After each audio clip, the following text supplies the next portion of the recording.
Yes, bonjour. Bonne fête, Rangada. Okay, merci beaucoup.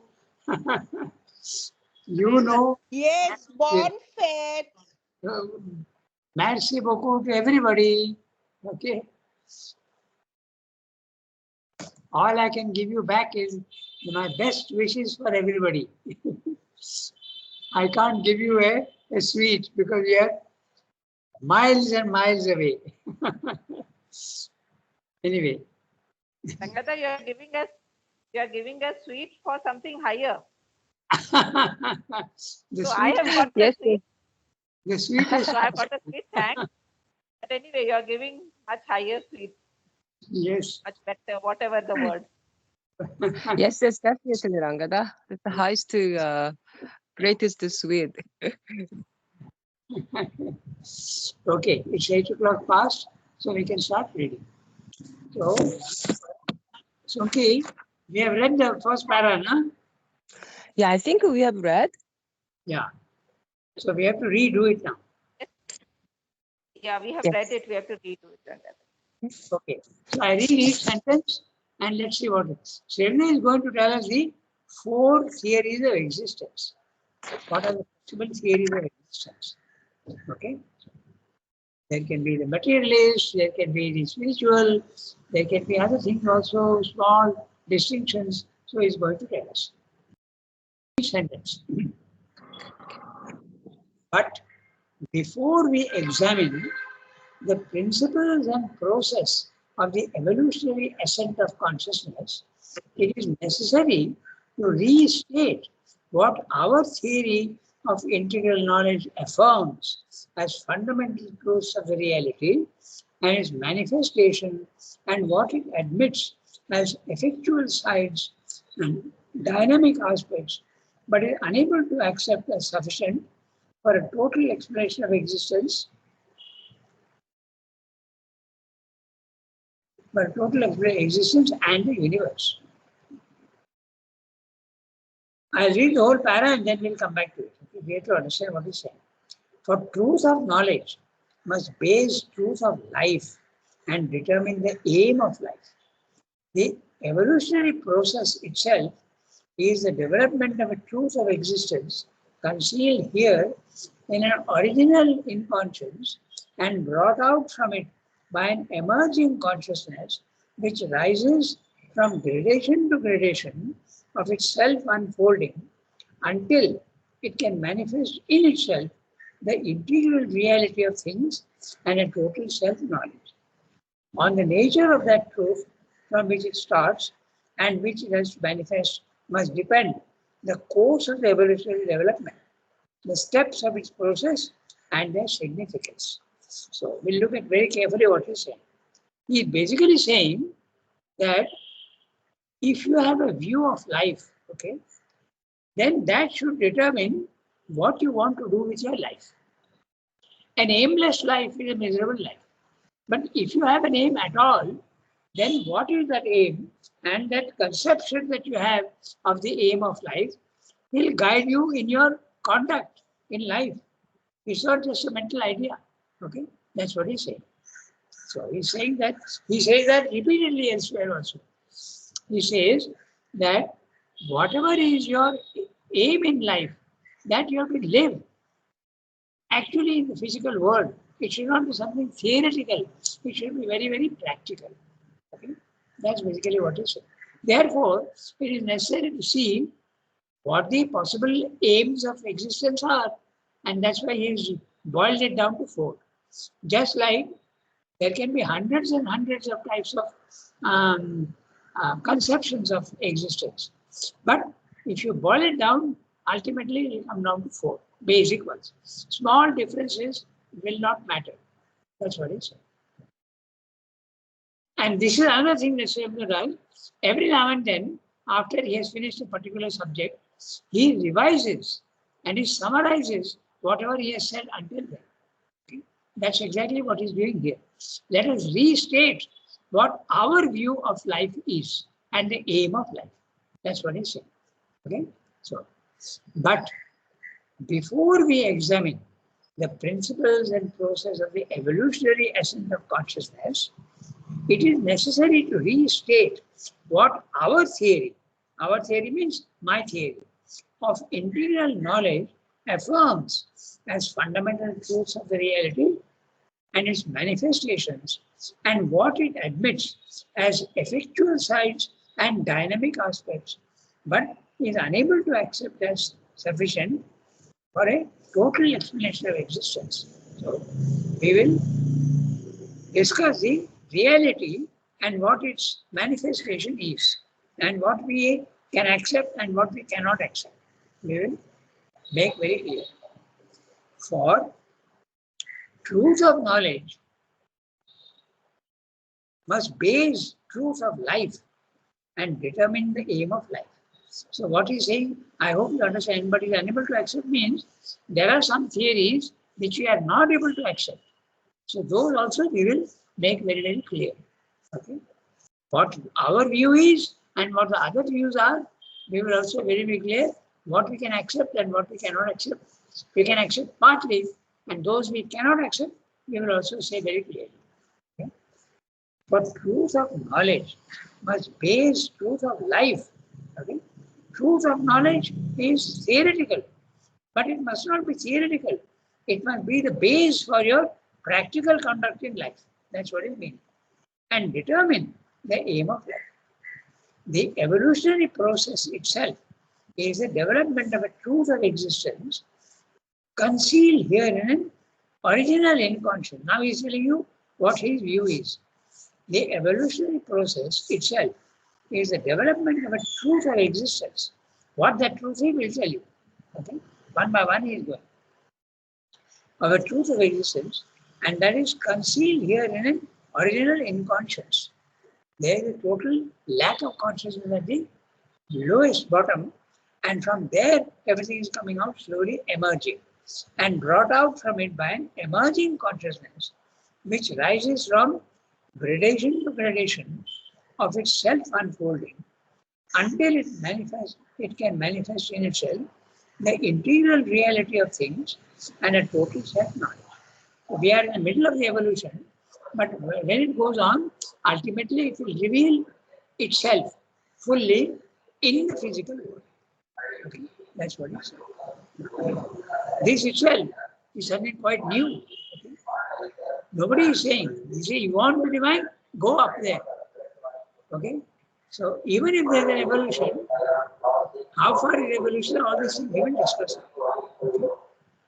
Gradation to gradation. The idea of gradation is so important, you can see. Okay? Until it can manifest in itself. Note the word in itself. That means to say, in itself, in the physical world, the integral reality of things and a total self. On the nature of that truth, which he has not yet told us what it is, on the nature of that truth from which it starts and which it has to manifest, must depend the course of the evolutionary development, the steps of its process and their significance.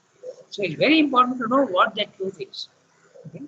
And what that truth is will determine the nature of what is going to come. We go to the next one. First, we affirm an absolute. So, we affirm means I am going to tell you what I think is the right view of life. Okay, this is going to tell you. So, one of you has to read. So, Archana, if you have the text, you can start reading today. Yes, Sangata. Okay, go ahead. First, we affirm an absolute as the origin and support and secret reality of all. The absolute reality is indefinable and ineffable by mental thought and mental language. It is self-existent and self-evident to itself, as all absolutes are self-evident, but are mental affirmatives and negatives, whether taken separatively or together, cannot limit or define it. But at the same time, there is a spiritual consciousness, a spiritual knowledge, a knowledge by identity, which can seize the reality in its fundamental aspects and its manifested powers and figures. All that is comes within this description And if seen by this knowledge in its own truth or its occult meaning, can be regarded as an expression of the reality and itself a reality. This manifested reality is self-existent in these fundamental aspects, for all the basic realities are a bringing out of something that is eternal and inherently true in the absolute. But all that is not fundamental, all that is temporary is phenomenal, is form and power, dependent on the reality it expresses, and is real by that and by its own truth of significance, the truth of what it carries in it, because it is that and not something fortuitous, not baseless, illusory, a vain constructed figure. Even what deforms and disguises, as falsehood deforms and disguises good, evil deforms and disguises good, has a temporary reality as true consequences of the incarnate. But these contrary figures, though real in their own field, are not essential but only contributory to the manifestation and serve it as a temporal form or power of its movement. The universal then is real by virtue of the absolute, of which it is a self manifestation, and all that it contains is real by virtue of the universal to which it gives a form and shape. Yeah. Okay. So he is now stating what he thinks is his view of life. So others can differ, but he is very clear about what he wants to say. So first we affirm an absolute. Now what is this absolute? It's only a word, okay? But it is something that is cannot be described by the mind. Okay? So he will tell you afterwards what it is. It's an absolute. As the origin and support and secret reality of all things, it's an absolute. The absolute reality, what is it, if you ask? He is going to tell you. Is indefinable and ineffable by mental thought and mental language. It is beyond mental language. Okay? That means there is a gradation. In the animal, there is no language, there is only sounds. So in man, there is a language, but when you go above, there is an even higher than language. So there's something lower than knowledge, and there's there's something lower than language, and there's something higher than language. So this absolute reality is higher even than language. You cannot express it. It is self-existent and self-evident to itself. So if you have to know the absolute, you have to become the absolute. It is self-evident only to itself. The mind can never know it. That's what he's saying. So in other words, suggestion of the identity, knowledge by identity. You can become that, but not know it by the mind. As all absolutes are self-evident, but our mental affirmatives and negatives, whether taken separately or together, cannot limit or define it. Now, what are our affirmatives? Let us say God is omnipotent, omniscient, and omnipresent. These are the affirmatives. But the negatives are the opposites. Okay? He is not full powerful. I see so much suffering in the physical world. He is not everywhere. I don't see him. Okay, these are the negatives. Okay. Death also is a negative. That immortal life is positives and negatives. Whether taken separately or together, cannot limit or define it. Nothing can condition it. That's what he said. This reality. But at the same time, there's a spiritual consciousness, not a mental consciousness. It's a spiritual consciousness, a spiritual knowledge, and knowledge by identity. There you are. So, knowledge by identity is possible, but not knowing the absolute by mental effort. It's not possible. And knowledge by identity, which can seize the reality in its fundamental aspects and its manifested powers and figures. So, this knowledge by identity will give you the reality of the fundamental aspects. What are the fundamental aspects of the absolute? Sat, Chit, Shakti, Ananda. These are the fundamental aspects. And these fundamental aspects are manifesting themselves in the physical world, and they are figures only. They are shadow forms. So in the highest absolute, you have the fundamental. Now he is telling you, he has not yet told you Satchidananda, but I am making it clear to you. Okay? And these Satchidananda, they manifest in the lower consciousness, but they become only figures, they become shadows. Okay? Now, all that is, he's using the word is as for exist. Okay? All that is comes within this description. Okay? Because he's told us the highest and the lowest. So everything that exists comes between the absolute and its manifestation. In other words, spirit and matter. Okay? Comes within this description, and if seen by this knowledge in its own truth or its occult meaning, can be regarded as an expression of the reality and itself a reality. So this is what he's saying. Within this description of what he's saying, everything can be included. This manifested reality is self-existent in these fundamental aspects. The fundamental aspects are there, okay, but they are become shadows here. This manifested reality is self-existent in these fundamental aspects. For all the basic realities are a bringing out of something that is eternal and inherently true in the absolute. So, when it is coming out of the absolute, Sat becomes matter, Chit Shakti becomes the vital energy, and Ananda comes out and becomes a psychic being, and the Superman becomes the mind. So it comes out and becomes shadow forms. But they are really related. There is a link between all this.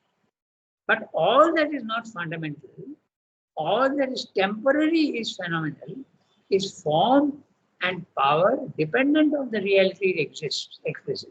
In other words, the absolute can exist by itself, but the world cannot exist by itself. It depends on the absolute. So it is phenomenal and temporary. The manifestation. You can use the word manifestation, you can use the word matter at the lowest level. These are dependent on the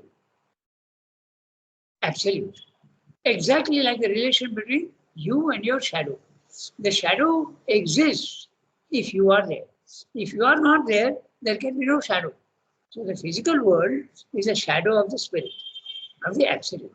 That's what is pointing out. All that is not fundamental, all that is temporary is phenomenal, is form and power, dependent on the reality it expresses, and is real by that and by its own truth of significance, the truth of what it carries in it. So even the shadows, they contain the fundamentals in a hidden manner. That's very simple. Because it is that and not something fortuitous. Fortuitous means something by chance it has come. It's nothing in the physical world, nothing is fortuitous, by chance it has not happened. The scientists they go on saying, we don't know the origin of the earth, it is, we know that suddenly it comes into existence. This is not at all the spiritual view. That the physical world has come from the absolute. And it contains everything in essence, in potential forms. Okay? Though, but these contrary figures, what are the contrary figures? Okay, matter, life, and mind are the contrary figures. Okay, of the corresponding fundamentals in the Satchidananda, in the absolute. But these contrary figures, though real in their own field, are not essential, but only contributory to the manifestation and serve it as a temporal form or power of its movement. So these contrary figures at the lower level, okay, the absolute is immortal. The contrary figure in the physical world is death. Okay, the absolute at the higher level is Ananda, and its shadow form in the physical world is the contrary, is the suffering. Okay, power. Okay, power, Shakti is the fundamental aspect of the absolute, and when it comes down here, its temporal form and contrary figure is incapacity. Okay, so this is what is saying. The universal then is real by virtue of the absolute, of which is a self-manifestation.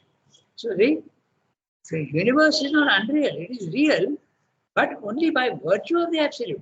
It is real because it is coming from the absolute, not by itself. Okay? And all that it contains is real by virtue of the universal, to which it gives a form and a feel. In other words, the universe is true because it depends on the transcendent, and the individual is true because it comes from the universal. This gradation is there, the threefold gradation. The highest is the transcendent, the absolute. The universe is the manifestation of the absolute, and the universe is the origin of the manifestation at the lowest level of the physical world. This is his view. This is what he's saying. But he continues, okay? Because his theory is a very complex one, and he does not mince his words. He's going on. Now we will tell you the next one. What is the absolute? He has not yet told you. We are speaking of Satchidananda, but he has not yet told you. Okay? So now he is going to tell you. Here is the next para. The absolute manifests in two terms. So, Shall I read? Yes, please go ahead. The absolute. The absolute manifests itself in two terms, a being and a becoming. The being is a fundamental reality. The becoming is an effectual reality. It is a dynamic power and result, a creative energy and working out of the being, a constantly persistent yet mutable form, process, outcome of its immutable formless essence. All theories that make the becoming sufficient to itself are therefore half-truths, valid for some knowledge of the manifestation acquired by an exclusive concentration upon what they affirm and envisage, but otherwise valid only because the being is not separate from the becoming, but present in it, constitutive of it, inherent in its every infinitesimal atom and in its boundless expansion and extension.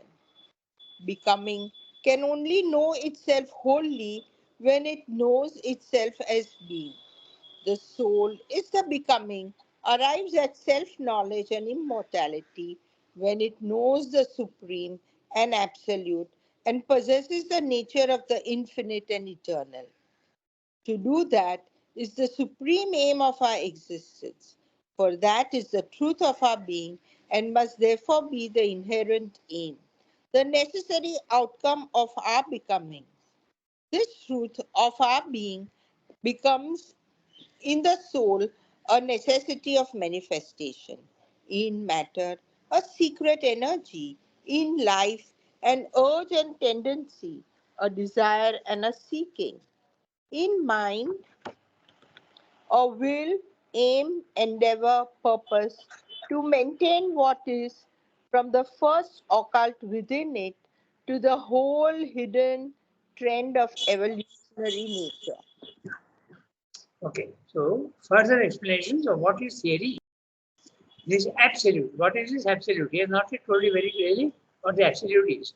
He has told us that the absolute manifests, and it manifests in the opposite terms. Okay, immortality becomes death, eternity becomes time, and the spaceless becomes space. Okay, things like that. Everything is opposite. Okay, power becomes incapacity, ananda becomes pain and suffering. Okay, so really.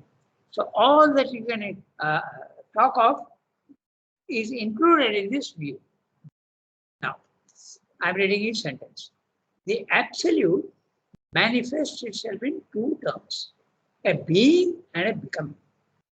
We have to be very clear about what a being and the becoming is. The being is static and the becoming is movement. Okay? The being is that which originates the becoming. Okay? So there is a being. So here he is referring to the Brahmic consciousness. Okay? When you go to the second level of the spiritual planes of consciousness, you are entering the being, which is static, immutable. And the becoming is in the physical world level 1, where there is movement and evolution. There is no evolution at the higher levels. Everything is static. Okay? So that's a being and the becoming. I hope it's clear. Now, the being is the fundamental reality. Brahman consciousness, when you go there, you feel that it is permanent, that it is absolutely real. Becoming is an effectual reality. He is almost using the words that Shankara uses. He says that spirit is Paramarthika Satta, the supreme meaningful existence, Paramarthika Satta. And the physical world is the Vyavaharika Satta, the practical truth.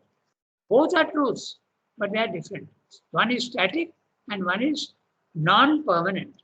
One is static permanent and one is non-permanent. It is evolving. It's in movement. Okay. So effectual means it is affecting things. Okay. Effectual reality. It's a conditional reality, if you want, just like the shadow that we spoke about. The shadow is real so long as the origin of the shadow is there. As soon as the shadow disappears, the man disappears, there's no shadow at all. It's a conditional reality. The other one is the absolute reality, it's unconditioned reality. It exists by itself. The being is a fundamental reality. Becoming is an effectual reality. It's a dynamic power and result. Okay. So the physical world is a result. It's not a cause. Okay. Very clear what he's saying. The cause for the physical world is the self, the Brahman, from which it issues out. It's like with the, as I said, the glacier and the river. The river is the physical world. The glacier, which seems to be static, is issuing out of itself the river. Okay? Exactly in the same way, the becoming is an effectual reality. It's a dynamic power and result. It's a result. The river is the result of the snows in the mountain. The snows in the mountain are static. But out of that comes out the river, which is the physical world. Okay? A constant, persistent, yet mutable form. The river is going on, mutable. It even changes its course. The amount of water coming also goes on changing, exactly in the same way. Physical world is constantly in movement. Okay? And the absolute, the being, is absolutely non-movement. It is absolutely static. A constant, persistent, yet another image you can think of is the water behind the dam. The water behind the dam is got full of power and it is static. But when you put a hole in the dam, the water comes out with full force. Okay? So that is exactly the image of the being and the becoming. All theories that make the becoming sufficient to itself are therefore half-truths. So which are the theories? The first one is the materialism. Materialism thinks that the becoming is enough to itself. The becoming exists by itself. The physical world exists by itself, which is not true at all. It exists only because the static is there, okay? Because the being is there. Valid for some knowledge of the manifestation acquired by an exclusive concentration upon what they affirm and envisage. So it is valid. It is so valid that you can do all sorts of things in the physical world. Okay? You can create mobiles, you can create motor cars, you can create aeroplanes. It's all valid at that level because the knowledge that is there here, you can use it for all these things. When it is required for an exclusive concentration upon what they affirm and envisage, but otherwise valid only because the being is not separate from the becoming. There is a connection between the glacier and the river. There is a connection between the Brahman consciousness and the physical world. It is the unmanifested is connected with the manifested. Okay? That's what he said. If it is not connected, it would not be, it could not exist. But otherwise valid only because the being is not separate from the becoming, but present in it. So the becoming is present in the being, just like the tree is present in the seed. The seed is not changing, but the moment you give it the right conditions, the tree comes out with full force out of it. So the tree is the physical world and the seed is the Brahman consciousness, the static, the being. Okay? Is not separate from the becoming, but present in it, constitutive of it, inherent in its very infinitesimal atom. So it's there at the lowest level. the whole. We come back to the famous quote from William Blake, okay, Auguries of Innocence. To see a world in a grain of sand and heaven in a wild flower. Hold infinity in the palm of your hand and eternity in an hour. They are connected. Okay? Even in the atom, you can see the infinite, and even in the finite, you can see the infinite. And the infinite, the finites are there hiding potentially. That's what he's saying. It's all connected. So,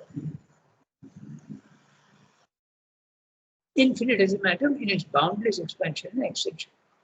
Becoming can only know itself wholly when it knows itself as being.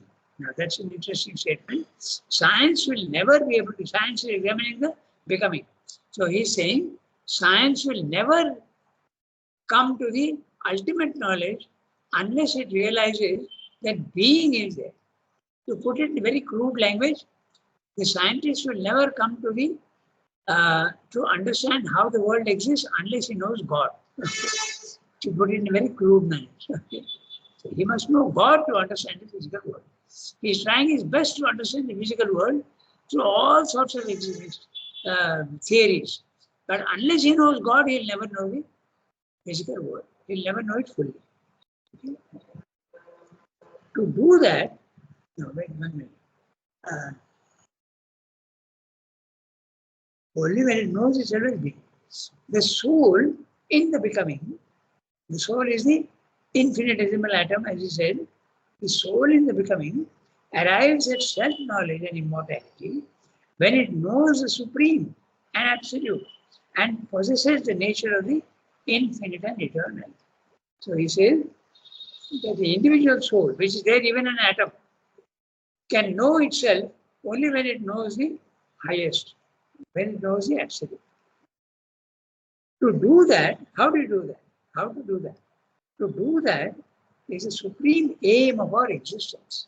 The aim of existence is to know God. Okay? There's a necessary outcome of our becoming. Okay? It's a necessary outcome of the becoming. The becoming will all lead always to God. That's what he said. This truth of our being becomes in the soul a necessity of manifestation. In matter, a secret energy. In life, an urge and tendency, a desire and a seeking. In mind, a will, aim, endeavor, purpose to manifest what it is. What is from the first, occult within it, is a whole hidden trend of evolutionary nature. So what he's saying now, there's a whole gradation between the absolute and the physical world, the inconscient, and he's telling you what the connections are. He's saying, in matter, the secret energy of the absolute is there.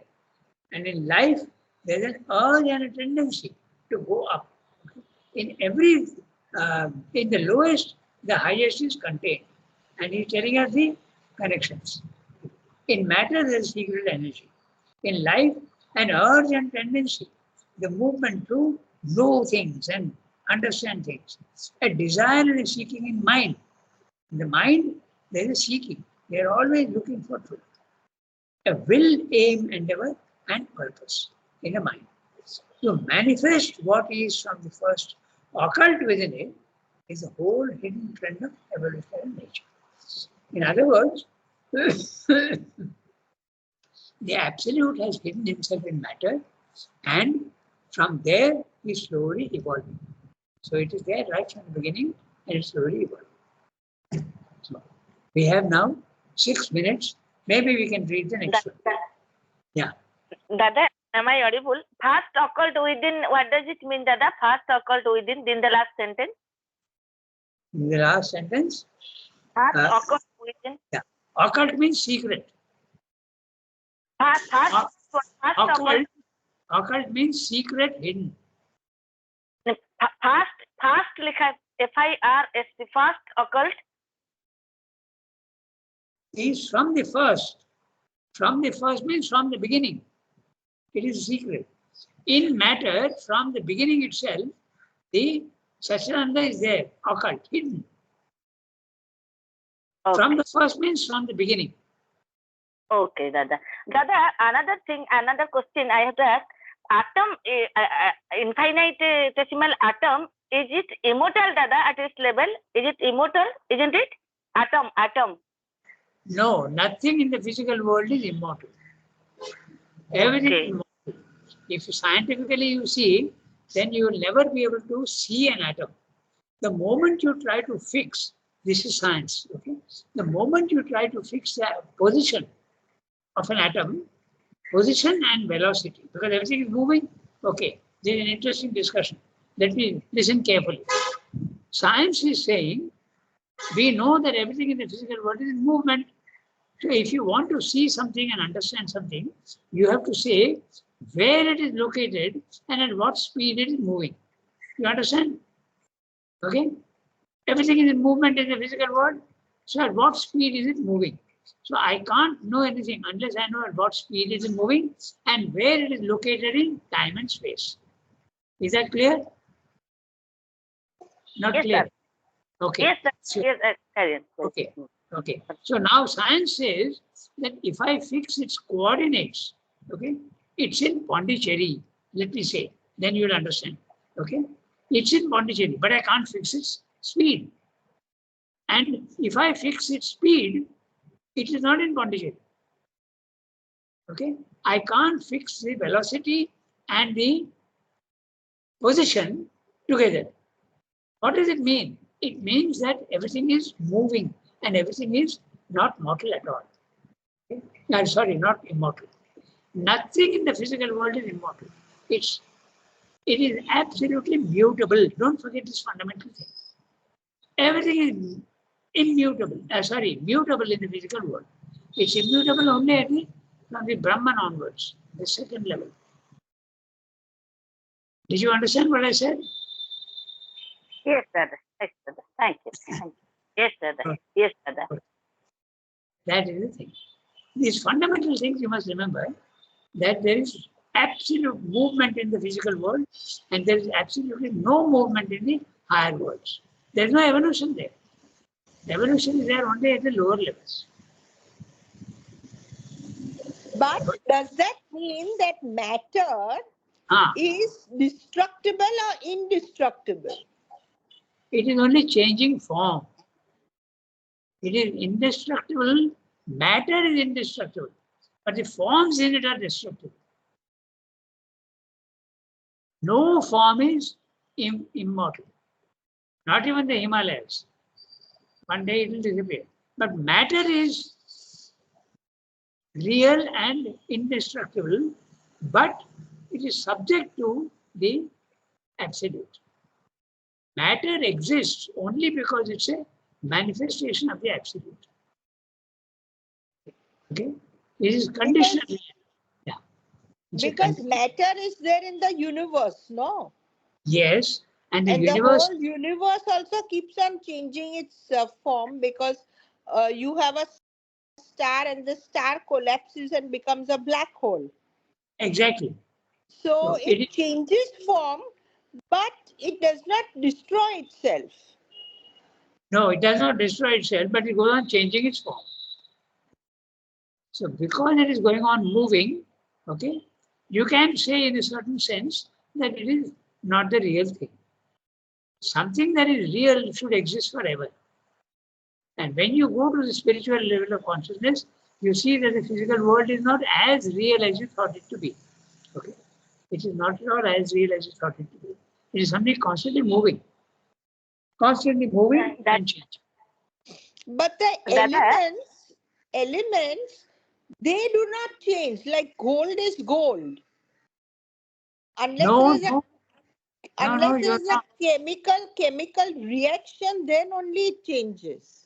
Okay, so what it means is that in the physical world, you are not seeing the essential gold, you are seeing only the ornaments. And when you go to Brahmic consciousness, you see the gold. You see the unity of things. Okay?